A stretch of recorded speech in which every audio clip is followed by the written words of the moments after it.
today on the show, I'm so excited to be chatting with Lily Walford. Lily is an international dating coach who has been mentioned in national and international press such as The Guardian, Marie Claire, and Cosmopolitan. She helps busy professionals date safely and successfully using CIA level behavioral psychology, profiling, and body language so that her clients can enjoy undeniable love that lasts. Lily, I'm so excited to be chatting with you today. Hello. Yes, me too. Thank you so much for having me on. Yes. Thank you so much for, reaching out a couple months back. I think it's been 2 months since we initially got connected. And so for the audience's context, Lily and we connected a couple months back and I remember the message. You were like, oh, would it be crazy to kind of speak on this topic of behavioral profiling when it comes to the dating space? And I was like, absolutely not. This is exactly what this podcast is all about, relationships at large, looking at our romantic relationships. And so today on that topic of behavioral profiling for dating, I think it's such an interesting topic, one that I personally love. We kind of spoke a little bit before starting this recording and how I enjoyed learning about human psychology. And knock on wood, the world is starting to open up more and more. So everyone's going to start going out and about and dating more than I think, in this past year. So, and especially when this podcast is released, I hope even the world continues to open up even more and more. And so what a better time than now to, speak with you to learn more about this topic. And so I would love to kind of start off in terms of speaking on the dating industry at large and getting your thoughts Mhm. on that. So the dating industry at large has been centered around this kind of guesswork approach, like you mentioned, where it's a swipe left, swipe right kind of methodology. And it's very hit or miss. And, people are wondering, why isn't it any of these apps working for me? Dating just isn't working for me. And, individuals go through, such as yourself, through their own fair share of ups and downs when it comes to dating. So I'd love to know, where do you think people are going wrong when it comes with their dating experience, as well as the dating app industry as well? Where on earth do you begin? Because there's so many things, so many different elements at play. I think to start off with, the dating industry has evolved so much over the last 10, 15 years that people haven't fully learned how to adapt with it. I think, there's this big push for online dating, but actually I think it's only 10% of couples actually go ahead and meet on there. So everyone's sort of rushing for online dating, but it's not necessarily the most successful method of being able to date. Where I think the majority of people go wrong is self-awareness. And what I Mm, mean by that, because I think everyone has a certain level of self-awareness, but I'm talking about the deeper, more subconscious patterns of dating and relationships. You see people almost go for the same partner again and again and mhm. again, just a different body, basically, same personality, same issues. And it's like, okay, what's at play in the background that's causing that to happen? And I've actually been doing a lot of research around this, and it's a lot to do with the way that we have our childhood connections, and we try and recreate that environment within our relationships, which is really interesting. We start to see that opening up. I think the other side of things as well is that before anyone actually gets on the dating app or actually goes out and dates, not many people know, who's going to be the right partner that they're going to be compatible Mhm. with. So it's like, okay, number one, you can do all the inner work, all the self-development, self-confidence, all the rest of it. But if you don't know who you're compatible with, how on earth are you going to go out there, meet the right one, know that you've met the right one, and that you can actually have a long-lasting relationship with them? Because a lot to do with, why relationships don't work out is either to do with identity work or the fact that you're not compatible with the person that you're with. So Right. yeah. So I think there's a fair few elements at play. Ye- Yeah, I love that whole idea of how we're kind of rekindling our childhood relationships and the type of frameworks we grew up on as children. And so I'd love to learn a little bit more in terms of how do, sometimes there's negative experiences from our childhood relationship, like you're Mhm. kind of alluding to, that we bring into our dating experience. And sometimes there are kind of trickier frameworks where they on paper on the surface level look positive, but they are a little bit more toxic when you dig a little bit deeper under the surface. I'd love to know, as part of that research, what you found in terms of, untangling a lot of our inner, I don't even know how to describe it, kind of our inner childhood like experiences when it comes to dating. How do you go about breaking those down so you can cultivate a healthier mindset when it comes to dating? Yeah, great question. I think again, it comes back to that word. I hate the word, but it's like again, self-awareness. It's like when you actually have a look at your childhood and the relationships that you've witnessed around you, usually your parents. That's our first inkling of how relationships should be, but also how we should be treated. So when we actually have a look at the whole identity and self-esteem piece, for example, if you're sitting at a table as a child and you spill a drink, how did your parents react? They go, oh, whoopsie daisy, okay, that's fine. Or do they go, Mhm. oh, what did you do that for? All this has an actual impact on the way that we develop our identity. Like, oh, I'm so stupid, I'm so clumsy, or whoops, okay, well, I just need to do this next time and I won't make that mistake again. And this has a huge impact on the way that we see ourselves, which also has an impact on the type of people that we attract in. So someone who has a higher self-esteem, who can see themselves more in a positive light, are more likely to have a successful relationship than those who are going, well, I'm not worthy, or Mhm. okay, I'm so clumsy, or I'm not worthy of love, or I don't deserve love, or whatever it might be. And that plays out. So the way that these can play out, and it also depends on the relationship that you have with your parents as well. There's always usually one parent that you tend to crave the love the most from. Right. And that has an impact on the way when you go into the relationship. So, for example, I know a lot of women tend to have interesting relationships with their fathers, or men have interesting relationships with their mums and their dads, and that can have such a huge impact on the way that we connect. So, for example, if you had, as a woman, if you had a father who was emotionally distant or didn't really say that they loved you or anything like that, you can end up going for people who aren't, don't commit, or they're also emotionally unavailable as well. And what we do is we replay these scenarios on a subconscious basis to try and fix that relationship through different partners. So like a little bit like a trauma pattern. But with trauma, if you go through trauma, you'll try and reenact the same emotions, the same kind of thing again and again until you've solved the problem. And this is what we tend to find in relationships. Hence, when you're dating the same partner again and again and again and again and going through the same issues, that's where it actually stems from. Yeah. And so when it comes to, going back through the same cycle, these same partners that exhibit the same types of behavioral patterns, you feel as if, like you mentioned, you're never going to find a successful relationship. And I think there's this beautiful analogy you've kind of mentioned. I forget where it was, but it's this idea that you're like playing with a Rubik's cube and for hours on end trying to get all the colors to match up on every single side, find that perfect Mhm. relationship. But at the end of the day, you just don't know. It's not coming together. The colors are not matching. They're all completely out of sort. And so, you know, in the event that you do have this type of cyclical experience of experiencing traumatic relationships or unsuccessful relationships, how can behavioral profiling, what you specialize in, help with this lack of clarity that people are trying to attain when it comes to seeking out a partner? Yeah. Okay. So there's a few different ways that it can help. So with behavioral profiling, you can actually profile someone within 6 minutes or less. So the way that we use this is we understand the fears and the needs of that person. And those fears and those needs all stem from that childhood, the way that we've been conditioned, the way that we've been programmed by our parents, all those different things that we've taken on as a child. And when we have a look at the way that works, we can actually understand what needs to be healed within us to break those patterns. But equally, we can actually start to understand the type of partner that you would be compatible with.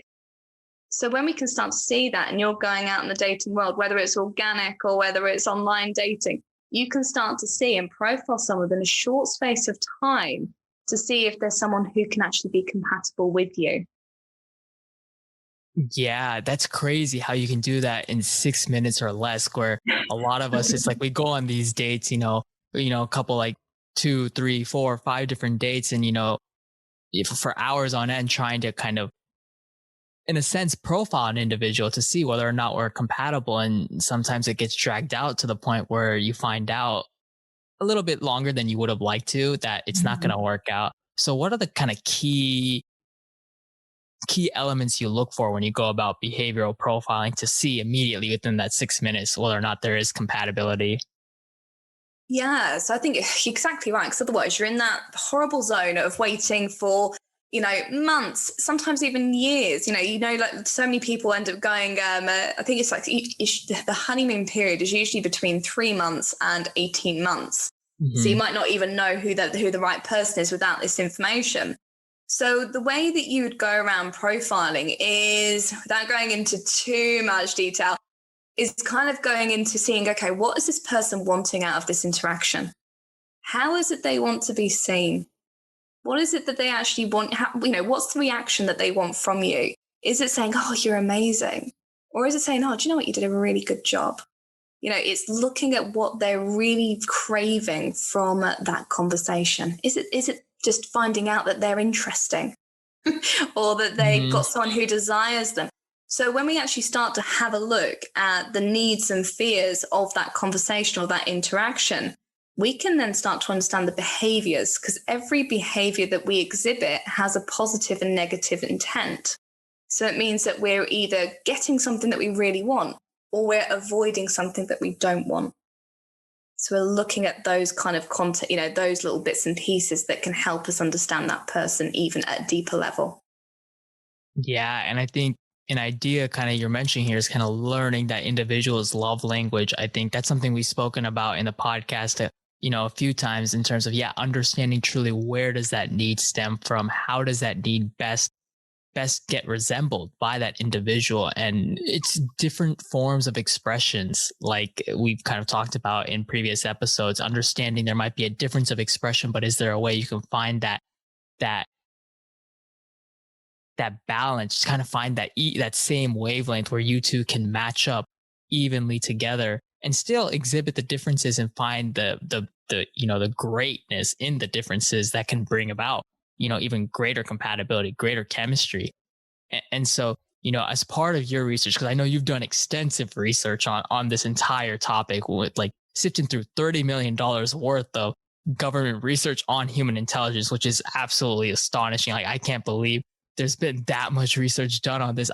I'd love Mm. to know, how can people better read a potential significant other's, their behaviors to enhance their dating relationship?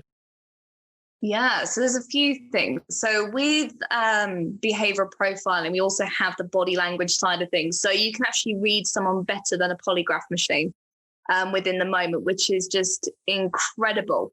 And one thing I do love about this is it helps you see the truth. And when we see the truth, we can actually make an informed decision. So, when people have gone through relationships where they've been cheated on, or they've gone through relationships where suddenly the person doesn't want to commit anymore, or whatever it might be, we feel hurt because we weren't informed and we couldn't make a decision of that, Mhm. at a reasonable time. So, what we tend to look for is a few things. We can go for, I'm trying to think which way to go first. So, things like if you know that someone's really attracted to you, there's certain things that you can look for. So an easy one is to look at the eyes and see if the pupils have dilated.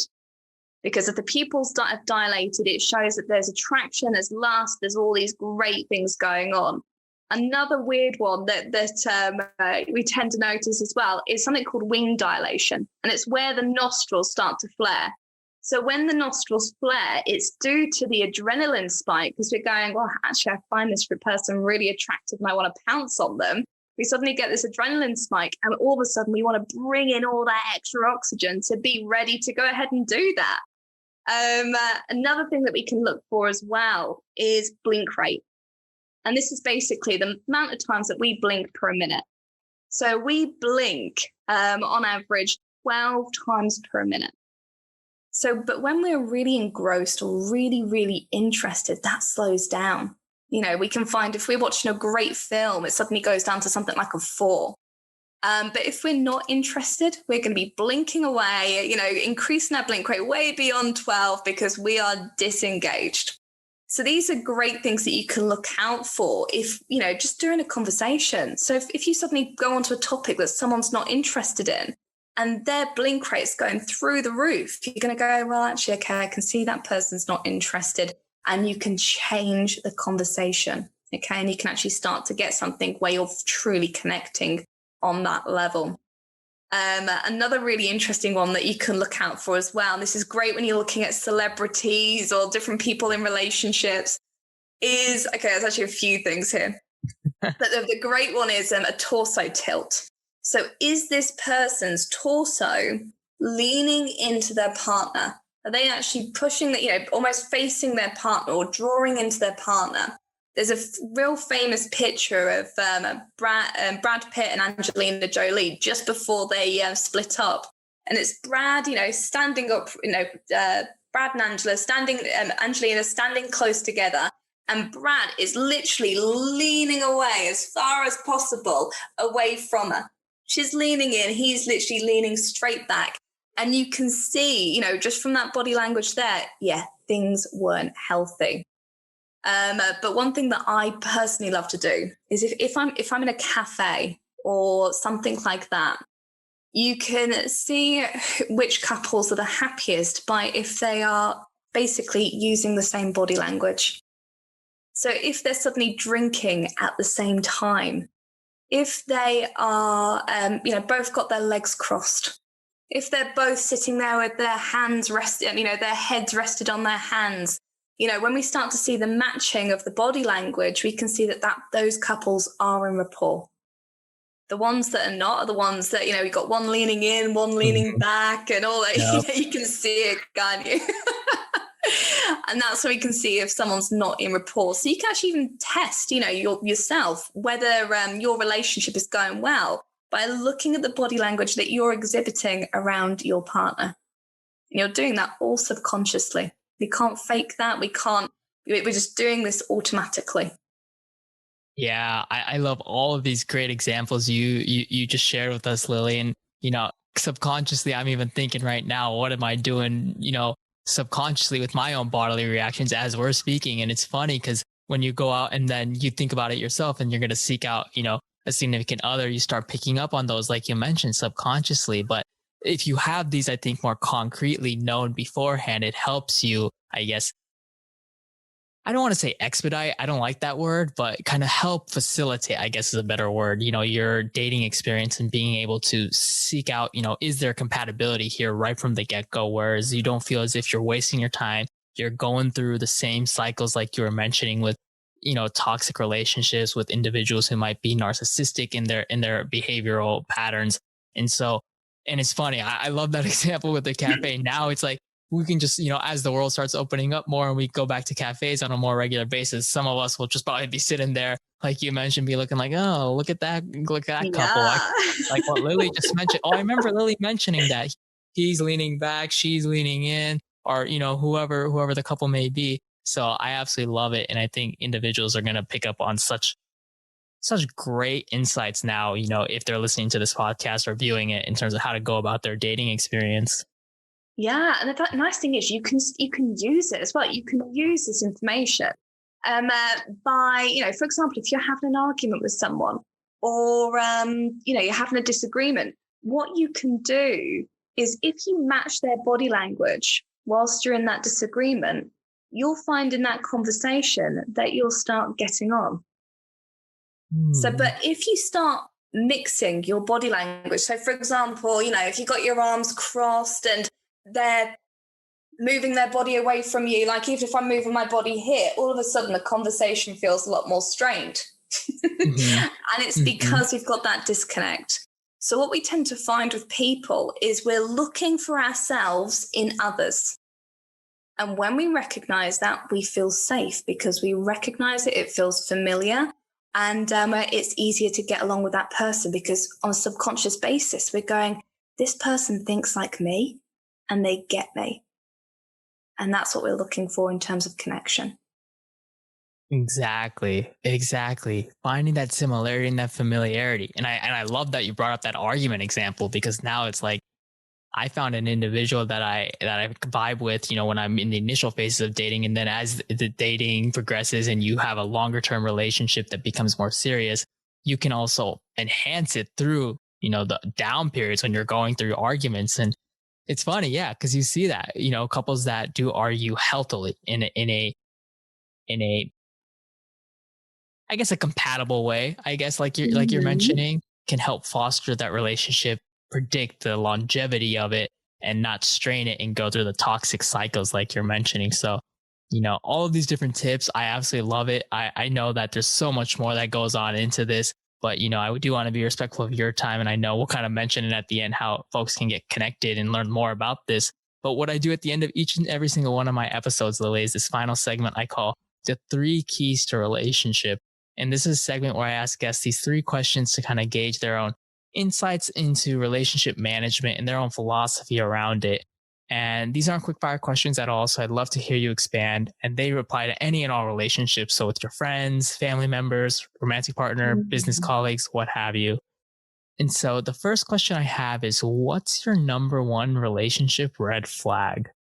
Oh, oh, okay, red flag. Okay, this one's huge actually. So what I would say in terms of red flags, if the person can't accept the word no. Mm, And this is huge. It's only a small thing, but it's a huge thing because what we find if someone can't accept the word no or the answer no, is that they're not respectful of you.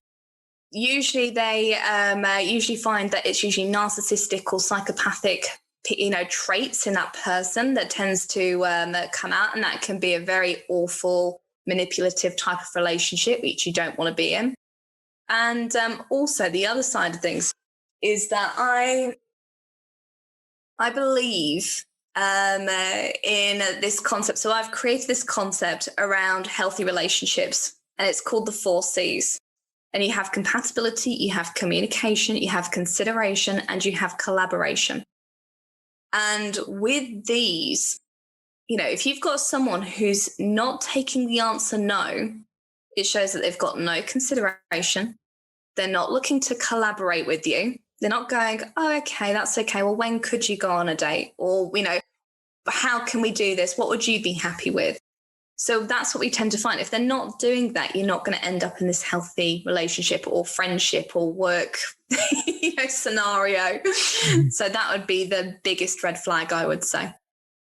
Yeah, I love that 4 C's concept in terms of how not being able to respond to a no response can indicate those narcissistic behaviors, those that lack of true listening and communication, true collaboration with an individual. So I hope that individuals, and there's a weird idea behind the idea of saying no and how do you respond to no. It almost feels as if that shouldn't be a thing. Like there's some Mm. negative connotation. And I hope that individuals can have those types of connections and those relationships where they can hear no from an individual, take it in, and also at the same time, then they themselves can say no to others. Because I know there's on the flip side of things, some people are afraid of saying no in fear of rejection. So I absolutely love that answer.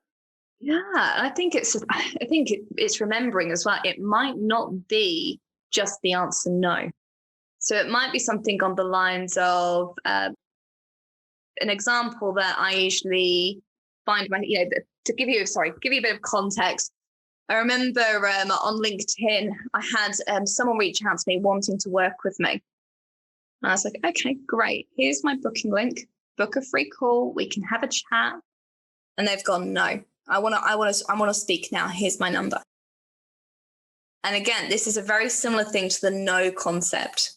If you can't do things in that kind of order and they're pushing to break those boundaries, that's still that kind of red flag of a no. Not Yeah. taking that no for an answer.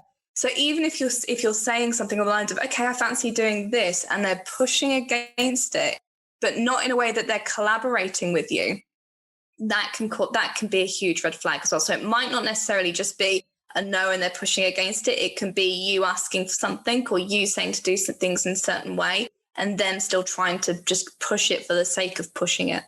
Mm, yeah. So that real true sense of collaboration. Yeah, definitely. I think I hope us as individuals across the world are pushing towards a more collaborative spirit, especially in this last year with everything that's gone on. So I absolutely love that. And so the second question I have is a little bit of a converse to that. What's the most underrated relationship quality in your opinion? Ooh, underrated relationship quality. Oh, that's a tough one, actually. Yeah, I would say most underrated relationship quality.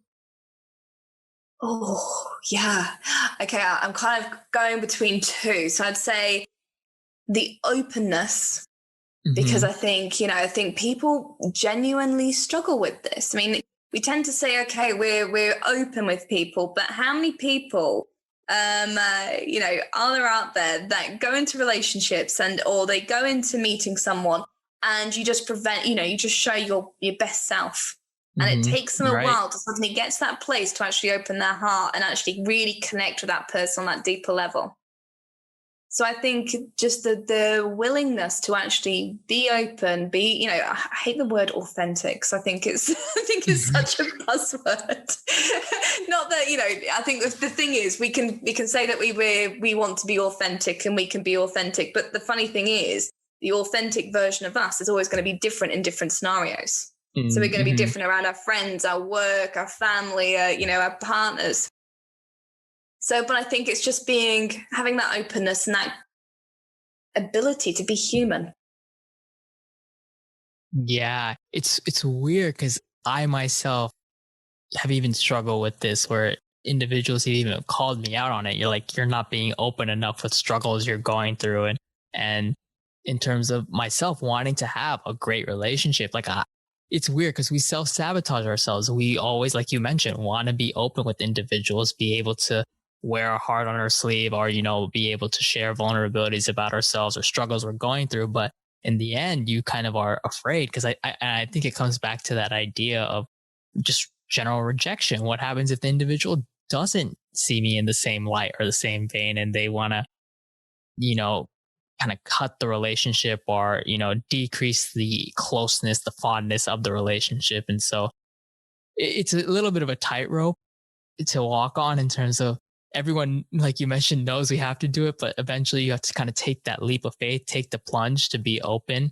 And I'm a little curious now on that in terms of some behaviors you see that really exhibit openness. Are there certain behaviors that kind of exhibit that a little bit more than others?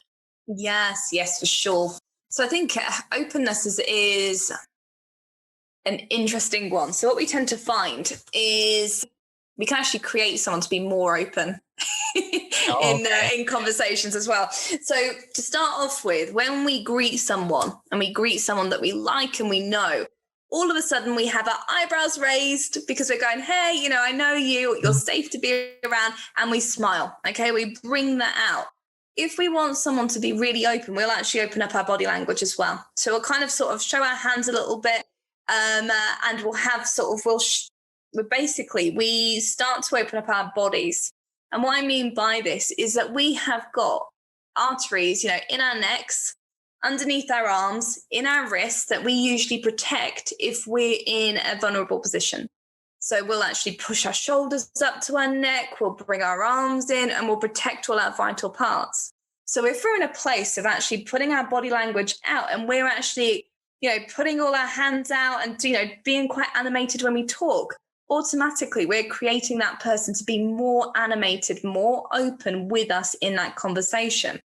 And what we can do is, like we were talking about the matching and mirroring of body language, if we're Mhm. copying each other's body language, that shows that we're in rapport. So what we'd do is we'd actually cause that person to come into rapport with us to actually, exude that kind of body language, which will create that openness in that conversation. Yeah. I'm just thinking right now, even my position now, Lily's like telling me, oh, I'm like, if people are watching this, I'm just like stretching out and everything to kind of be a little bit more open. But it's true.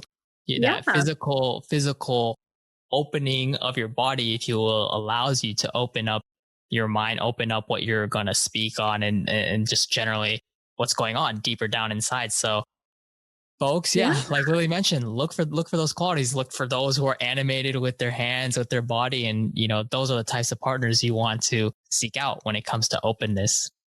Yeah. I think it's like that energetic rapport. Because you think about it, we talk about the way, or you think about the way the mind and the body are all connected. So if you're feeling, imagine someone who's really self-conscious and someone who's, really shy, really underconfident. What they're going to do, they're going to shrink. And as soon as we Mhm. get ourselves to shrink, okay, we've got our shoulders up, we're putting our arms in, we're shrinking, we feel completely different. All of a sudden, we don't want to talk. So when we're actually in this place of being able to be in this real confident, open place, we draw people in. And what I mean by we draw people in with this like energetic, almost like this energetic, I'm trying to think of the word now. We're kind of drawing people into that energy. And what I mean by this, a great example is when we sit next to someone who's angry and we don't have to speak to them. We don't have to say anything. We just sit next to them and we can feel that anger from them. Okay. And if it's that powerful where we're not even interacting with that person in terms of being able to feel that anger from that person, what's it like when you're speaking to someone who's really happy, really open, really animated? We cannot help ourselves but to fall into that energetic rapport. Right. So for everyone listening and watching, just exhibit the type of energy that you yourself want to attract.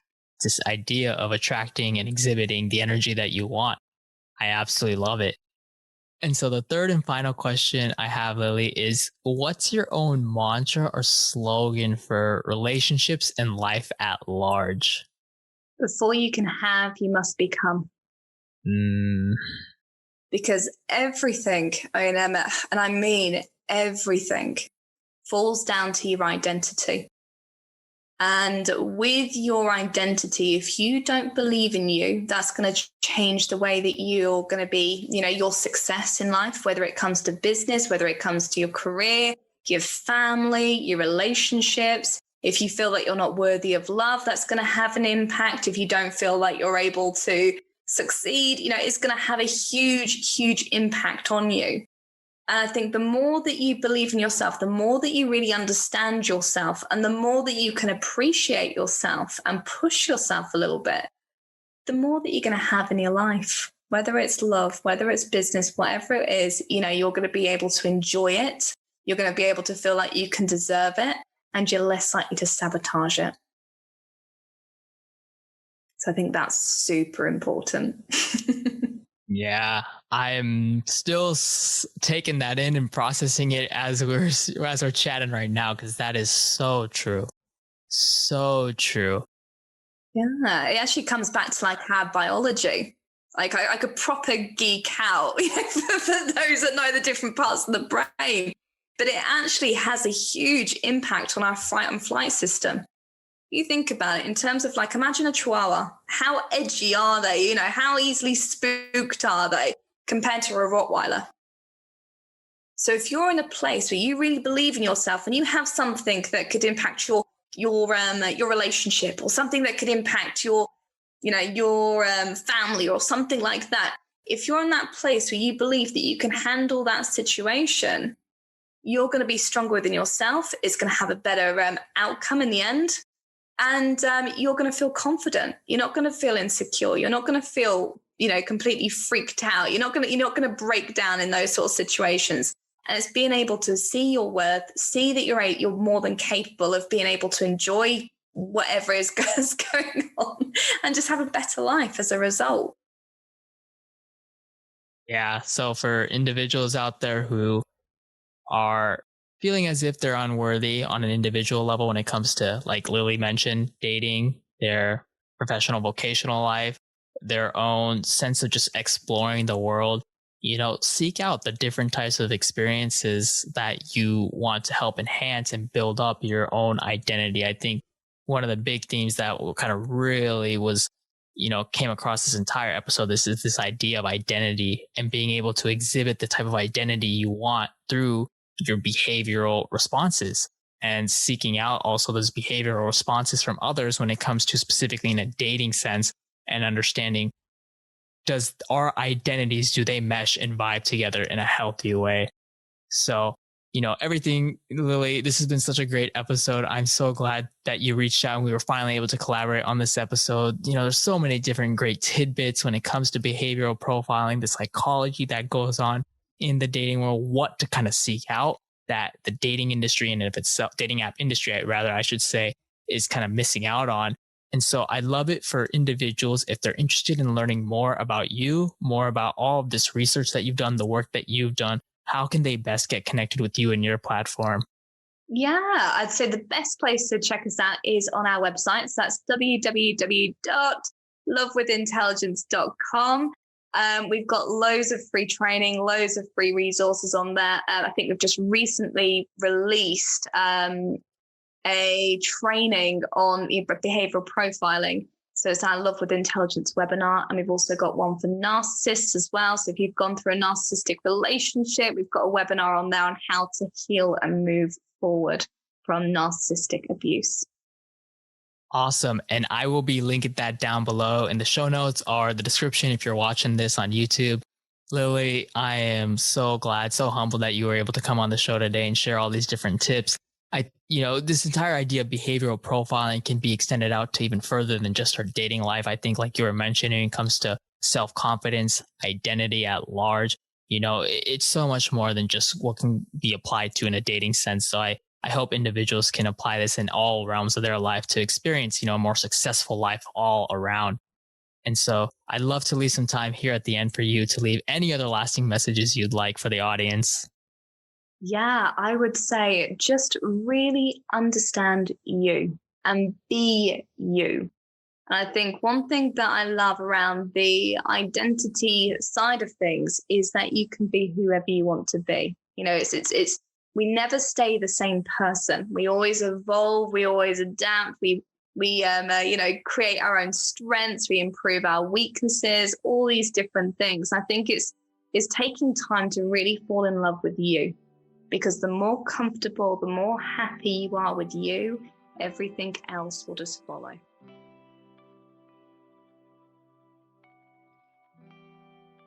Hey everyone, my name is Shadman Rahman, and thanks for tuning in to my YouTube channel today. I hope you found this episode of the Between Us podcast enjoyable, and that you're walking away feeling entertained, inspired, and/or motivated. If you particularly enjoyed this episode, please go ahead and smash the like button down below and leave your thoughts in the comments section. And if you'd like to go ahead and keep up with the podcast, go ahead and follow our social media. And please go ahead and subscribe to the channel and turn on the notification bell, so that way you can find out about new episodes as soon as they're released. Until next time, everyone, take care, and we'll see you all in the next episode.